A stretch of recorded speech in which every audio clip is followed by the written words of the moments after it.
Welcome, entrepreneurs and future business owners. My name is Corey Wilson, and I am your host. I am joined by my co-host, partner, and wife. I'm Nakeicha Wilson. And this is the Wilson Podcast. And again, now as we start, I'd like to talk about the purpose of the Wilson Podcast is to educate and build a community around entrepreneurship. And today's no different. Today, we want to create a conversation around pricing and the problem of not pricing your products and or services properly and what the cost is, right?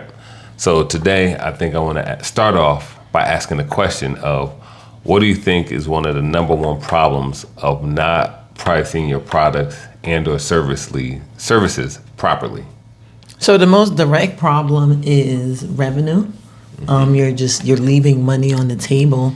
But I think an underlying problem that people don't think about is underpricing is self-sabotage for your business. And when we think about self-sabotage, we think about it on a personal basis. We really don't think about it on a business basis. But that is one of the number one reasons that businesses aren't generating a certain amount of income.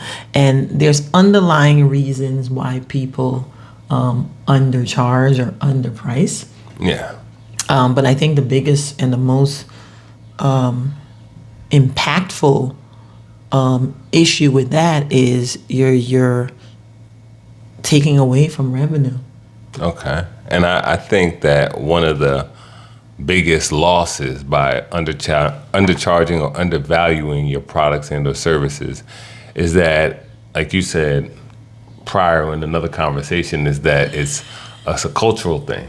It's something that people, there is value there, but they don't understand why the clients would value what they're charging, meaning that they don't think it's valued at something that's $100 should be $100. They feel that they want to value it at $50, meaning that I'm giving you a discount. And by giving you a discount, without saying it's a discount, will incentivize you to come utilize my service or products, not knowing that the majority of people that are looking to buy your services or products, if the going rate is $100 and yours is $50, sometimes it can look negatively upon you, meaning that why are they only charging $50 as their price? Is the service correlated to the value? Right. Meaning they're charging me $50 because they're going to do a $50 job instead of a $100 job, and not knowing that it doesn't really bring clients in. It kind of identifies who you are and sometimes may even drive the clients away. I think sometimes if your price is too low, it'll definitely deter some clients and a certain tier of clients. Yes. I think one of the issue, and I dealt with it and I kind of am still dealing with it, is imposter syndrome, right? Because you connect your personal value and your personal self-worth to your pricing model. And back when I was doing taxes, I would charge I used to work for H&R Block, and let's say H&R Block charged $400 for a tax return. When I started doing it independently, I would charge $150, right? Because I'm these my people, and I don't want to do what H&R Block was doing, and I'm going to make sure my price is reasonable. And that was 20 years ago. And what I've learned now is that was connected to me and me thinking that what they were charging wasn't fair. So then when I started charging, I kept it at $150. But what that also did is that kind of set the tone for the people that I was serving. So because I was charging such a low rate, I just kept getting, I love y'all, low tier clients. And clients that wanted to haggle and whatnot. So what I started to do was raise my prices to a point where it was a little uncomfortable. And what ended up happening is I lost half the clients, but because I raised the prices, I was out also doing less work and making the same amount of money. Yeah, and to speak to what you're saying, you said you brought the price up to make it uncomfortable. But uncomfortable to who, right? Right. So that's the thing. Like, you're saying you made it uncomfortable. No, that's not really the goal. It wasn't to make people uncomfortable. The goal is to charge industry standard. The goal is to target a certain type of client. Right. The goal was to make sure that the value was there along with the price. And I think that's where the disconnect comes in for some people, because some people are, I guess, transactional based, and they want to get as many transactions in their business as possible. Right. Not knowing that raising the price to industry standard, being comparable, and not just providing value with the service or product, the customer service, right, which is intangible. You can't really put a price on customer service for right, most people. And making sure that the price match the target market of the people you want to serve. Right. Because there are people that will not buy a $10,000, $20,000 watch. Mm-hmm. There are people that would buy a $100 watch and be just fine. Right. But if you're looking to service a high ticketed client, they're not going to be interested in the $100 watch. Right. They're going to be interested in the higher price models. So the goal is to find out with your business and or service and product, who are you really trying to serve? And then once you get over that hurdle, then the pricing piece comes in, because that makes more sense as far as what they should be looking for in the service or product that you're delivering. So I think, and I know this because I've dealt with it and I'm still kind of working through it. I think there's also, we talked about some psychological barriers and limitations with delegation. I think with pricing, there's also some psychological barriers and some limitations and some habits and behaviors. And you mentioned culture, right? I think culture is a huge piece. I remember the first time we did a proposal that was 6 figures, right? Mm-hmm. It took everything in me to like draft that proposal and send it out. And I wasn't sure if I was going to get a yes, right? And we got a yes, and then we got a yes on the other one. But for me, it was hard emotionally for me to actually draft a contract and say, I'm charging you $100,000 for this service. So I think in addition to the actual process of here's what my price is based on market standards, mm-hmm. I think there's some emotional and some psychological and some cultural barriers that's there that you also have to address. And if you're not having these type of conversations, mm-hmm. then you may not even notice it. You know what I'm saying? Yeah. So I think, in addition to just the pricing, there's also some fear of rejection, right? Mm-hmm. Fear of someone saying no. Some people are comfortable being busy. They're comfortable charging a low rate for product or services, and then being able to say I'm busy. I gotta do the work to make the money, mm-hmm. And they just get comfortable doing that over time. So well, I think to speak to what you're saying and to other entrepreneurs that are out there is that anything you start doing that's going to be a little different, that's out of your comfort zone, is always going to be hard. Right. So I think that's the first thing that always meets us when we're changing or we're growing, because we're stepping into a space that we're not familiar with. We're doing things that we haven't done before. Not only are we not comfortable, we're not 100% that it's going to work. And the majority of times when you are starting something new, it's not going to work out the way you think it's going to work first and foremost. There's always going to be some trials. There's always going to be some hurdles.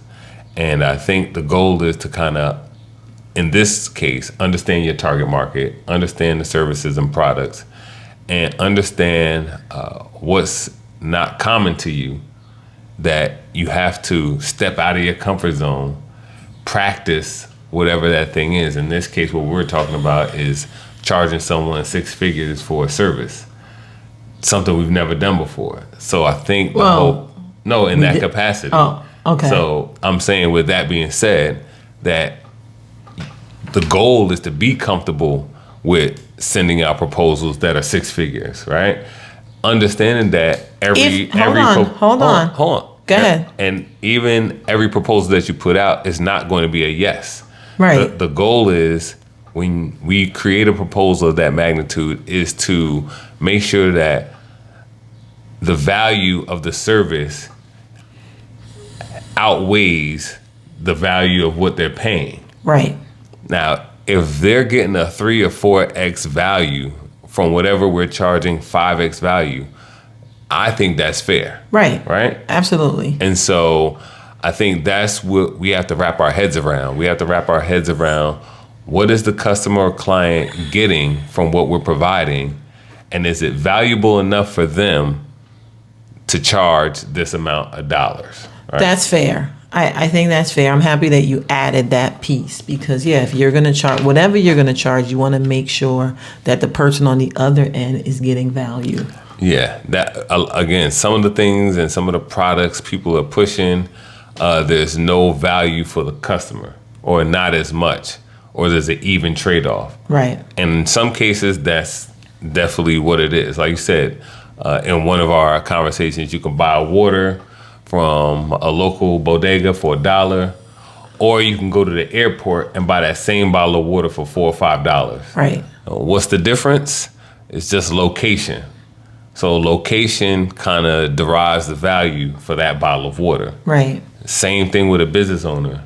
What location are you in your business to charge whatever the value is? If you're in not saying a ghetto or hood, but if you're in a low income area, right, you're not going to be selling Apple computers on the main strip. You know what I'm saying? More than likely, in low income areas, you have bodegas. Right. You have Chinese stores. You have hair and nail shops. You have barber shops. Right.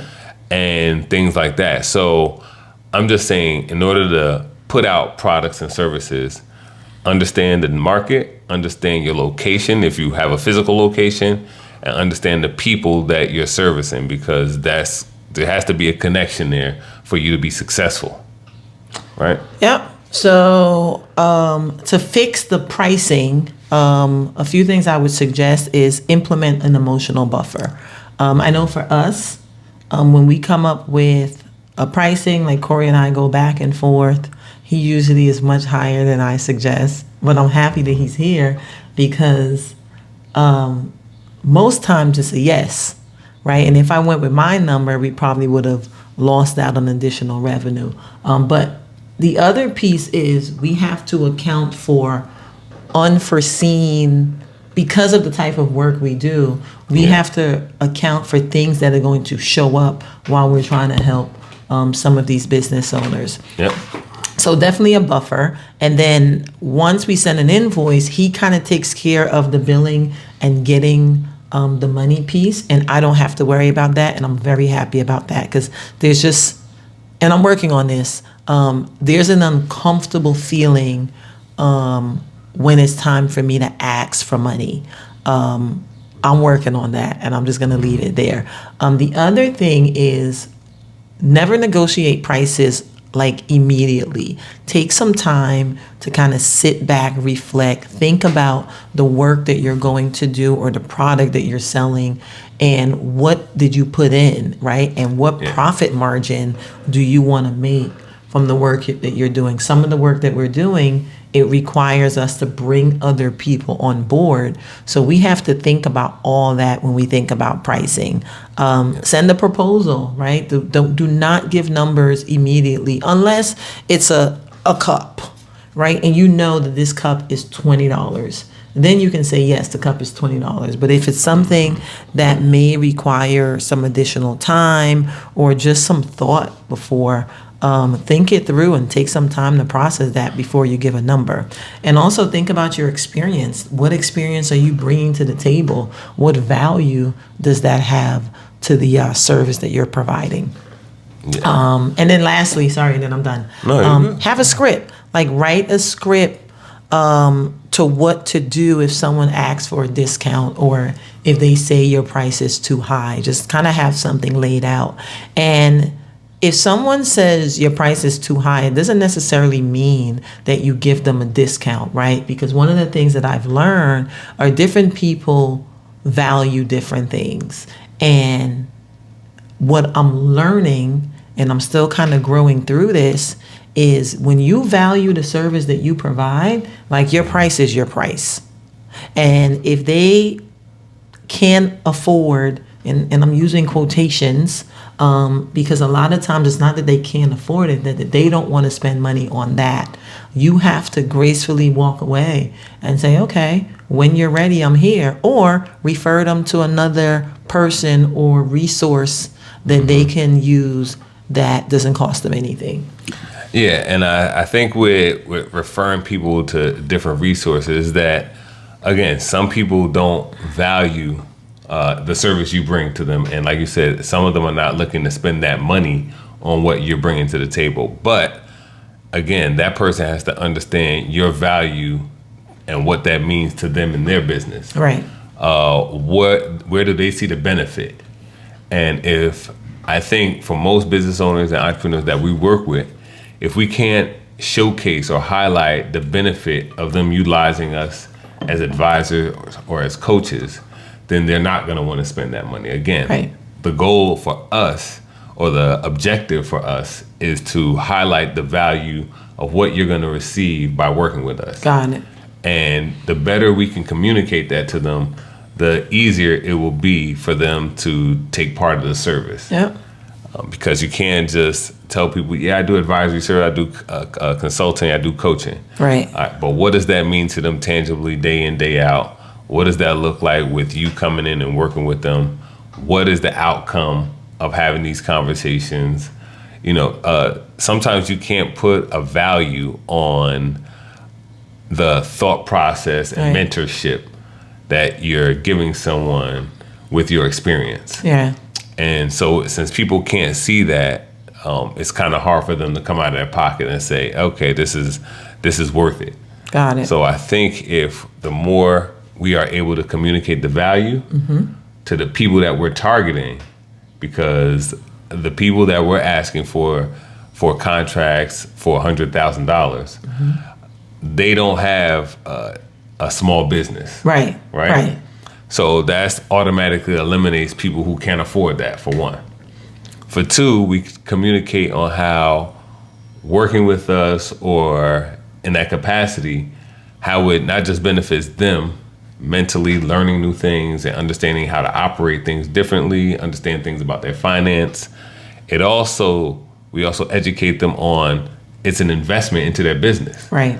Most people don't see utilizing coaching or advisory services as investments in their business. Right. When most CEOs that we talked about previously wear all the hats, they are the business. Right. So by investing in their education, investing in their experience in what they're doing, investing in finding other partners to support them in what they're doing, right, is an investment in the business, which at most times is a write-off.